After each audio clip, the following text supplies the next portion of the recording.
Hi friends, welcome to CS Logic channel. ಇವತ್ತು ಬಂದು Karnataka diploma 2020ಕ್ಕೆ prepare ಆಗ್ತಾರಂತ ಸ್ಟೂಡೆಂಟ್ಸ್ಗೋಸ್ಕರ ಮಾಡ್ತಾ ಇದ್ದೀನಿ. ಈ ಸೆಷನಲ್ಲಿ ಬಂದು ಕಂಪ್ಯೂಟರ್ ಸೈನ್ಸ್ ಇಂಜಿನಿಯರಿಂಗ್ ಪೇಪರ್ನ ರಿವಿಷನ್ ಮಾಡ್ತಾ ಇದ್ದೀನಿ. ಈ ಸತಿ ಬಂದು 2016ನೇ ಸಾಲಿನ ಕ್ವಶನ್ ಪೇಪರ್ ಏನಿದೆ ಅದನ್ನು ರಿವಿಷನ್ ಮಾಡ್ತಾ ಹೋಗ್ತಾ ಇದ್ದೀನಿ. ಸೊ ಇವತ್ತಿನ ಸೆಷನ್ ಫಸ್ಟ್ ಕ್ವಶನ್ಗೆ ಹೋಗೋಣ. Which of this is commutative law? ಕೊಟ್ಟಿರೋಂಥ ಆಪ್ಷನ್ಸ್ ಅಲ್ಲಿ ಯಾವುದು ಕಾಮಿಟೇಟಿವ್ ಲಾ ಬರುತ್ತೆ ಅಂತ ಕೇಳಿದರೆ it is right answer is option A plus B is equal to B plus A. Okay, next question. According to De Morgan's theorem, A dot B whole bar is. So ನಿಮ್ಮ ಒಂದು De Morgan's theorems ನ ಓದಿದ್ದೀರಾ.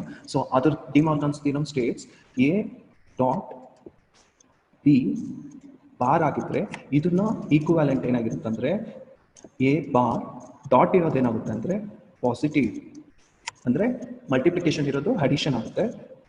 Bars ಹಾಗೆ ಇರುತ್ತೆ, A bar plus B bar ಆಗುತ್ತೆ. So the right answer is option C is the right answer. Okay, next question.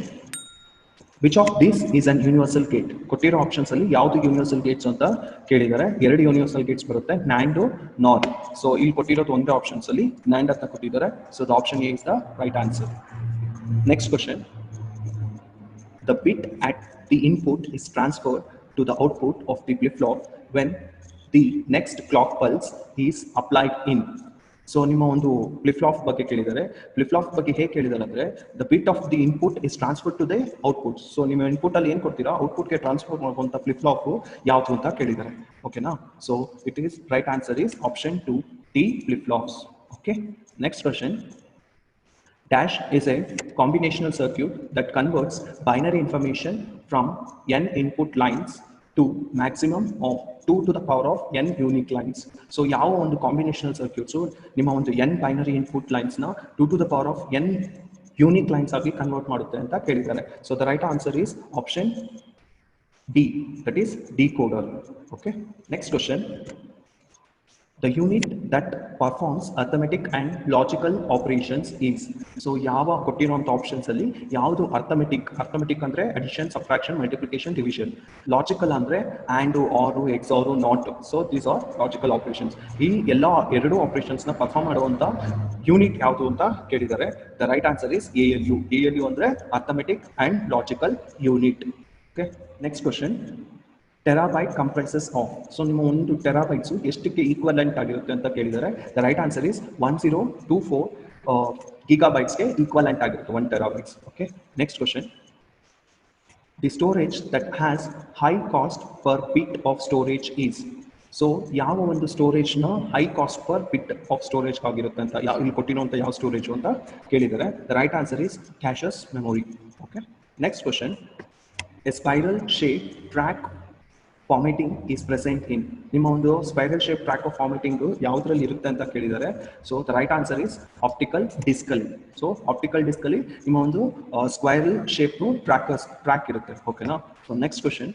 Fixed disk in a computer is also referred to as. So ನಿಮ್ಮ ಒಂದು fixed ಡಿಸ್ಕ್ನ computer ಇರೋದನ್ನ is also referred as ಅಂತ ಕೇಳಿದ್ದಾರೆ. It's also referred as hard disk. Okay, next question. Refreshing circuit R required in dash. So ನಿಮ್ಮ ಒಂದು refreshing ಸರ್ಕ್ಯೂಟ್ಸು ಎಲ್ಲಿ ಬೇಕಾಗಿರುತ್ತೆ, ರಿಕ್ವೈರ್ಮೆಂಟ್ಸ್ ಎಲ್ಲಿರುತ್ತೆ ಅಂತ ಕೇಳಿದರೆ it's option is DRAM. Okay, dynamic random access ಮೆಮೊರಿಯಲ್ಲಿ ರಿಕ್ವೈರ್ಮೆಂಟ್ ಇರುತ್ತೆ. ಓಕೆನಾ? Next question. The most commonly used input devices is. So ಕೊಟ್ಟಿರೋಂಥ ಆಪ್ಷನ್ಸ್ ಅಲ್ಲಿ ಯಾವುದು ನಿಮ್ಮ ಒಂದು ಕಂಪ್ಯೂಟರ್ಸ್ನ ಇನ್ಪುಟ್ ಡಿವೈಸಸ್ ಆಗಿರುತ್ತೆ ಅಂತ ಕೇಳಿದ್ದಾರೆ. ಅದು most commonly used input devices. Okay, so the option is option B, that is keyboard. Okay, passing to the next question. Dash is also called as letter quality printing. So ಕೊಟ್ಟಿರುವಂಥ options ಅಲ್ಲಿ letter quality printing ಅಂತ ಯಾವುದನ್ನ ಪ್ರಿಂಟರ್ನ ನೀವು ಕರೀತೀರಿ ಅಂತ ಕೇಳಿದ್ದಾರೆ. The right answer is Desi wheel printer. Okay, so next question. CRT stands for. CRT ಅನ್ನೋದು abbreviation form ಕೇಳಿದ್ದಾರೆ. CRT abbreviation form ಬಂದು ಕ್ಯಾಥೋಡ್ ರೇ tube. Okay, so it is option A is the right answer. Okay, next question. The scanf formatting code to read a character is. So ನಿಮ್ಮ ಒಂದು ಸ್ಕ್ಯಾನ್ಆಫ್ ಅಲ್ಲಿ ಕ್ಯಾರೆಕ್ಟರ್ನ read ಮಾಡುವಂಥ ಒಂದು symbol ಇದೆ, format symbol. ಅದು ಯಾವುದು ಅಂತ ಕೇಳಿದ್ದಾರೆ. So the right answer is %C. Okay, so %D ಅಂದರೆ ಡೆಸಿಮಲ್ ವ್ಯಾಲ್ಯೂಸ್ ಏನಿರುತ್ತೆ ಅದನ್ನ, F ಅಂದರೆ ಫ್ಲೋಟಿಂಗ್, E ಅಂದರೆ ಎಕ್ಸ್ಪೋನೆನ್ಷಿಯಲ್ಗೆ ಯೂಸ್ ಮಾಡ್ತೀವಿ. ಓಕೆನಾ? So next question. Every program statement in a C program must end with A. So ನಿಮ್ಮ ಒಂದು ಸಿ ಪ್ರೋಗ್ರಾಮಿಂಗ್ ಅಲ್ಲಿ ಪ್ರತಿ ಸ್ಟೇಟ್ಮೆಂಟ್ ಎಂಡಿಂಗ್ ಅಲ್ಲಿ ನೀವು ಎನ್ ಅನ್ನ ಹಾಕ್ತೀರಾ ಅಂತ ಕೇಳಿದರೆ, so it's right answer is semicolon. So semicolon represents the line is terminated, ಅಂದ್ರೆ ಎಂಡ್ ಆಗಿದೆ ಆ ಲೈನ್ ಅಲ್ಲಿಗೆ ಅಂತ ಹೇಳುತ್ತೆ. ಓಕೆನಾ. So next question, in C language main function is where the program begins its ಏನು. ಸೊ ಮೇನ್ ಫಂಕ್ಷನ್ಸ್ ಅಂತ ಬರೀತೀರಾ ನಿಮ್ಮ ಒಂದು ಆಶ್ ಇನ್ಕ್ಲೂಡ್ ಸ್ಟುಡಿಯೋ ಡಾಟ್ ಎಚ್ ಆಗಿರ್ಬೋದು, ಕೊಮಿಯೋ ಡಾಟ್ ಎಚ್ ಆಗಿರ್ಬೋದು, ಅದಾದ್ಮೇಲೆ ಮೇನ್ ಫಂಕ್ಷನ್ಸ್ ಬರೀತೀರಾ. ಮೇನ್ ಫಂಕ್ಷನ್ಸ್ ಇಂದ ಬಿಗಿನ್ ಆದ್ಮೇಲೆ ಏನಾಗುತ್ತೆ ಅಂತ ಕೇಳಿದ್ದಾರೆ. So it is option D, execution will starts. Okay. Next question, in C language all keywords must be return in. So ನಿಮ್ಮ ಒಂದು ಸಿ ಲ್ಯಾಂಗ್ವೇಜಸ್ ಅಲ್ಲಿ ಕೀವರ್ಡ್ಸ್ನ ಯಾವ ರೀತಿ ಅಪ್ಪರ್ ಕೇಸ, ಲೋಯರ್ ಕೇಸ, ಮಿಕ್ಸ್ಡ್, ಸೊ ಈ ತರ ಕೇಳಿದ್ದಾರೆ ಕ್ವಶನ್ಸ್ ಅಲ್ಲಿ. ನಿಮ್ಮ ಒಂದು ಸಿ ಫಂಕ್ಷನ್ಸ್ ಅಲ್ಲಿ ಯಾವ ತರ ಬರೀತೀವಿ ಅಂದ್ರೆ it is all return in the lower case. Okay. Next question, dash provides information about variable location and visibility in C language. So ಯಾವುದು ಒಂದು ಐಡೆಂಟಿಫೈಯರ್ ಆಗಿರ್ಬೋದು, ಕೀವರ್ಡ್ಸ್ ಆಗಿರ್ಬೋದು, will give an information of the about the variable location and visibility in C language ಅಂತ ಕೇಳಿದ್ದಾರೆ. So that is storage classes. Okay. Next question, dash is a group of similar data type item that shares A common name. So ಯಾವ group of similar data types ನ share ಮಾಡುತ್ತೆ the common name with a common name ಅಂತ ಕೇಳಿದರೆ it is option are A. Okay. Similar data types ನ members ಇರ್ತವೆ. ಓಕೆನಾ. For example 1 2 3 ತಗೊಂಡ್ರೆ it the array consist of 1 2 3. So names ತಗೊಂಡ್ರೆ names ಇರುತ್ತೆ. ಸೊ ಆ ತರ ಸಿಮಿಲರ್ ಡೇಟಾ ಟೈಪ್ಸ್ ನ ಹೊಂದಿರುತ್ತೆ. Next question, in call by reference mechanism, when the function is called, comma, the dash are passed as a actual argument. So ನಿಮ್ಮ ಒಂದು argument statement ನ call by reference mechanism ಅಲ್ಲಿ ಯಾವ ತರ pass ಮಾಡ್ತೀರಾ ಅಂತ ಕೇಳಿದರೆ, so it is passed addresses. Okay. The addresses are passed as a actual argument in your call by reference mechanism. Okay na. Next question, in C dash closes a file which has been opened for use. So ನಿಮ್ಮ ಒಂದು C programmes ಅಲ್ಲಿ world ಆದ್ರೂ Excel ಆದ್ರೂ open ಮಾಡಿ ಇಟ್ಟಿದ್ರೆ ಅದನ್ನ close ಮಾಡೋದಕ್ಕೆ ಯಾವ ಒಂದು ಫಂಕ್ಷನ್ಸ್ ಅನ್ನ ಯೂಸ್ ಮಾಡಬಹುದು ಅಂತ ಕೇಳಿದ್ದಾರೆ. So that is option F, close. That is file close function ನ ಯೂಸ್ ಮಾಡಬಹುದು. ಓಕೆನಾ. So next question, in C dash allocates space for an array elements, initializes them to 0 and then returns the pointer to the memory. So ಇಲ್ಲಿ ಕೊಟ್ಟಿರುವಂತ allocating space of array elements ಗೆ ಯಾವ ಒಂದು functions ಅನ್ನ use ಮಾಡ್ತೀವಿ ಅಂತ ಕೇಳಿದರೆ it is malloc. So malloc is a memory function, so that is used for allocating the spaces for an array element. So array element ಗೆ spaces ನ allocate ಮಾಡೋದಕ್ಕೆ malloc ನ ಯೂಸ್ ಮಾಡ್ತೀವಿ. ಓಕೆನಾ. So next question, in C the string function dash concatenates two string. So ಎರಡು string ನ concatenate ಅಂದ್ರೆ add ಮಾಡೋದಕ್ಕೆ. ಇವಾಗ ಫಾರ್ ಎಕ್ಸಾಂಪಲ್ ಎರಡು ನೇಮ್ಸ್ ಕೊಟ್ಟಿದ್ದಾರೆ, ನೇಮ್ 1 ನೇಮ್ 2. ಸೊ ಅವೆರಡನ್ನು ಆಡ್ ಮಾಡ್ಬೇಕಂದ್ರೆ you are using sub function. So ಆ ಫಂಕ್ಷನ್ ಯಾವುದು ಅಂತ ಕೇಳಿದರೆ it is right answer is string cat. So strcat function ನ ಯೂಸ್ ಮಾಡ್ತೀವಿ. ಓಕೆನಾ. So that is string cat functions concatenation function. Next question, in C dash operators manipulate data at bit level. So ನಿಮ್ಮ ಒಂದು C programmings ಅಲ್ಲಿ ಯಾವ operators bit level ಅಲ್ಲಿ manipulate ಮಾಡ್ತೀವಿ ಅಂತ ಕೇಳಿದರೆ it is bitwise operators. Okay. We are using bitwise operators for manipulating the data. Next question, type conversion from long into dash causes dropping of the excess higher order bits in C. So ಯಾವ conversion ಮಾಡಿದಾಗ for a longer longer integers ನ conversions ಮಾಡಿದಾಗ causes dropping of higher order bits ಯಾವಾಗ drop ಆಗುತ್ತೆ ಅಂತ ನಿಮ್ಮ ಒಂದು C programmings ಅಲ್ಲಿ ಕೇಳಿದರೆ it is int causes the dropping of excess higher order bits. Okay. Next question, in C dash is built-in multi-way decision statements. So ಇಲ್ಲಿ decision statements ಕೊಟ್ಟಿದ್ದಾರೆ. ಆ decision statements ಅಲ್ಲಿ built-in multi-way statements ಯಾವುದು ಅಂತ ಕೇಳಿದರೆ it is the right answer, switch. Next question, in C each member of dash has its own storage locations. In C programming each members of ಯಾವುದು structure R union ಯಾವುದಕ್ಕೆ it has its own storage location ಅಂತ ಕೇಳಿದರೆ it is option B, structure has its own storage locations. Okay.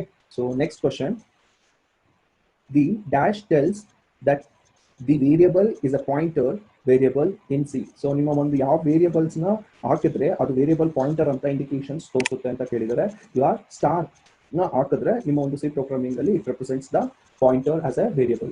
Okay. Next question, if ptr is a pointer to an integer variable with the value 5, then star ptr plus plus gives.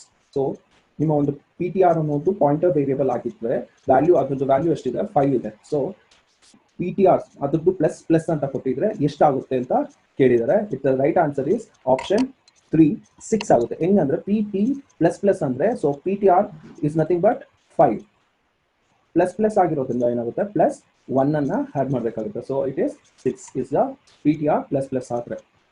ಓಕೆನಾ. Next question,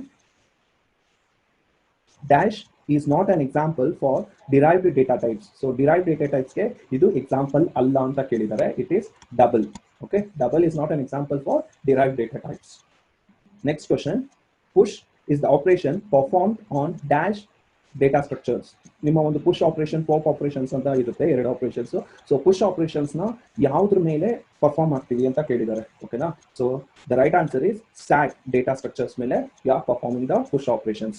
Next question, a linear list to which element can be added or removed from both the ends of the queue is called. So ಒಂದು linear list ಅಂತ ಇರುತ್ತೆ, list of elements. So ಅದರಲ್ಲಿ ಏನು ಅಂದ್ರೆ you can add or remove the at both the ends of the queues. So ಕೊಟ್ಟಿರುವಂತ ಒಂದು number list ಅಲ್ಲಿ ಆ ಸೈಡ್ ಆದ್ರೂ ರಿಮೂವ್ ಮಾಡ್ಬೋದು, ಈ ಸೈಡ್ ಆದ್ರೂ ರಿಮೂವ್ ಮಾಡ್ಬೋದು, but both the ends you can remove. So ಆ ಪ್ರೋಸೆಸ್ ನ ಏನು ಅಂತ ಕರಿತೀವಿ ಅಂತ ಕೇಳಿದರೆ, so it is called as double ended queue. Okay. So ಇದನ್ನ 2008ನೇ ಕ್ವಶನ್ ಪೇಪರ್ಸ್ ಅಲ್ಲೂ ಕೇಳಿದ್ದಾರೆ. Okay, double ended queue. Next question, the next address field of the last node in a linked list contains dash value. So next address of the field in the last node in the linked list contains ಯಾವ value contain ಆಗಿರುತ್ತೆ ಅಂತ ಕೇಳಿದರೆ, it is null value. Okay. So next question, the length of the longest path from root node to any terminal node is called dash of the tree. So length of the longest path ಅಲ್ಲಿ from root node to terminal node ಗೆ ಏನಂತ ಕರಿತೀವಿ, dash of the tree ಅಂತ ಕರಿತೀವಿ ಅಂತ ಕೇಳಿದರೆ, it is option 1 depth of the tree. Okay. Next question, in dash transversal root node is visited at last. So ಯಾವ transversal ಅಲ್ಲಿ root node ನ last ಅಲ್ಲಿ visited ಆಗುತ್ತೆ ಅಂತ ಕೇಳಿದರೆ, the right answer is post order ಅಲ್ಲಿ. Post order transversally root node is visited at the last. Okay. Next question, operand operator operand is the format for dash notation. So operand ಮತ್ತೆ operators next to operand. So for example ಹೇಗಿರುತ್ತೆ ಅಂದ್ರೆ a is operand plus operator, let us take this as addition ತಗೋತಾ ಇದ್ದೀನಿ. So plus again operand. So ಇದು ಯಾವ notation ಗೆ ಹೊಂದುತ್ತೆ ಅಂತ ಕೇಳಿರೋದು. ಓಕೆನಾ. So the right answer is infix notation. Okay. Now next question, a binary tree with n node and of depth d is said to be a complete binary tree if all of its terminal nodes are at dash level. So ಒಂದು binary tree ನಲ್ಲಿ n nodes ಕೊಟ್ಟಿದ್ದಾರೆ and depth is d. Okay, is said to be a completely binary tree ಅಂತ ಕರಿಬೇಕಾದಾಗ ಆ terminal ನೋಡ್ ಯಾವ level ಅಲ್ಲಿ ಇರಬೇಕು ಅಂತ ಕೇಳಿದ್ದಾರೆ. So the right answer is dth level, that means depth level ಅಲ್ಲಿ ಇರಬೇಕಾಗುತ್ತೆ. Okay. Next question, among recursive and non-recursive version of program the following is true. So ನಿಮ್ಮ ಒಂದು ರಿಕರ್ಷನ್ಸ್ ಮತ್ತೆ ನಾನ್ ರಿಕರ್ಷನ್ ವರ್ಷನ್ ಆಫ್ ಪ್ರೋಗ್ರಾಮ್ಸ್ ಅಲ್ಲಿ ಯಾವುದು ಟ್ರೂ ಆಗಿರುತ್ತೆ ಈ ಕೊಟ್ಟಿರುವಂತಹ ಸ್ಟೇಟ್ಮೆಂಟ್ಸ್ ಅಲ್ಲಿ ಅಂತ ಕೇಳಿದ್ದಾರೆ. It is option B, non recursive program executes efficiently. So ಒಂದು non recursive version of programs ಅಲ್ಲಿ ಎಕ್ಸಿಕ್ಯೂಷನ್ ಎಫಿಷಿಯಂಟ್ ಆಗುತ್ತೆ. ರಿಕರ್ಸಿವ್ ಅಲ್ಲಿ it is not have a that much efficient when compared to your non recursive programming. Okay. Next question, consider the syntax of const, that is nothing but construct. In C++, construct data type name is equal to value semicolon. If you omit data type then C++ assume it as. So ಇಲ್ಲಿ ಕೊಟ್ಟಿರುವಂತ ಒಂದು data type constructor data types ನ ಯಾವ ರೀತಿಯಾಗಿ C++ assume ಮಾಡ್ಕೊಳ್ಳುತ್ತೆ ಅಂತ ಕೇಳಿದ್ದಾರೆ. So it will assume it as integer. Okay. Next question, C++ allows declaration and initialization of variables at runtime. This is called. So ನಿಮ್ಮ ಒಂದು C++ ಅಲ್ಲಿ declaration ಮತ್ತೆ initialisation of variables at run times ನ ಏನಂತ ಕರಿತೀವಿ ಅಂತ ಕೇಳಿದ್ದಾರೆ. So it is we call it as dynamic initialisation. Okay. Next question, in C++ data hiding between two classes is performed through keyword. So ನಿಮ್ಮ ಒಂದು data hiding ನ between two classes perform ಮಾಡಿದಾಗ ಯಾವ ಕೀವರ್ಡ್ಸ್ ನ use ಮಾಡ್ತೀವಿ ಅಂತ ಕೇಳಿದ್ದಾರೆ for data hiding. So it is we are using private keyword. ಓಕೆನಾ. So next question, in C++ reference variable can be created using. So ನಿಮ್ಮ ಒಂದು C++ ಪ್ರೋಗ್ರಾಮ್ಸ್ ಅಲ್ಲಿ ರೆಫರೆನ್ಸ್ ವೇರಿಯಬಲ್ ನ ಯಾವ್ದ್ರಿಂದ ಕ್ರಿಯೇಟ್ ಮಾಡಬಹುದು, ಯಾವ್ದು ಯೂಸ್ ಮಾಡಬೇಕಾಗುತ್ತೆ ಅಂತ ಕೇಳಿದರೆ it is option 2 and symbol use ಮಾಡಿದ್ರೆ you can create a reference variable. Next question, functions argument list in C++ is also referred to as a. So ನಿಮ್ಮ ಒಂದು ಫಂಕ್ಷನ್ ಆರ್ಗ್ಯುಮೆಂಟ್ ಲಿಸ್ಟ್ ನ C++ ನಲ್ಲಿ ಇನ್ನೊಂದು name ಅಲ್ಲೂ ಕರೀತಾರೆ, ಅದನ್ನ ಏನಂತ ಕರೀತಾರೆ ಅಂದ್ರೆ signature. Okay, next question, in C++ always the members of the class are dash by default. So ನಿಮ್ಮ ಒಂದು C++ ಅಲ್ಲಿ members of the classes by default ಆಗಿ ಯಾವ್ದಾಗಿರುತ್ತೆ, ಪ್ರೈವೇಟ್ ಪಬ್ಲಿಕ್ ಪ್ರೊಟೆಕ್ಟೆಡ್ ಅಂತ ಕೇಳಿದರೆ it is always will have A private. By default it is private. ನೀವು ಏನಾದರೂ public ಅಂತ ಮಾಡಬೇಕಾದ್ರೆ you have to define it as public variables or members ಅಂತ define ಮಾಡಬೇಕಾಗುತ್ತೆ. Next question, in C++ which of the following operator cannot be overloaded. ಸೊ ಯಾವ operators ನ overload ಅಲ್ಲಿ ತಗೊಳಕ್ಕಾಗಲ್ಲ C++ ಅಲ್ಲಿ ಅಂತ ಕೇಳಿದರೆ it is question mark with is to sign. So ಇದನ್ನ ನಾವು ಆಪರೇಟರ್ ಆಗಿ ಓವರ್ಲೋಡ್ ಆಪರೇಟರ್ ಆಗಿ ತಗೊಳ್ಳೋದಕ್ಕಾಗಲ್ಲ. ಓಕೆನಾ.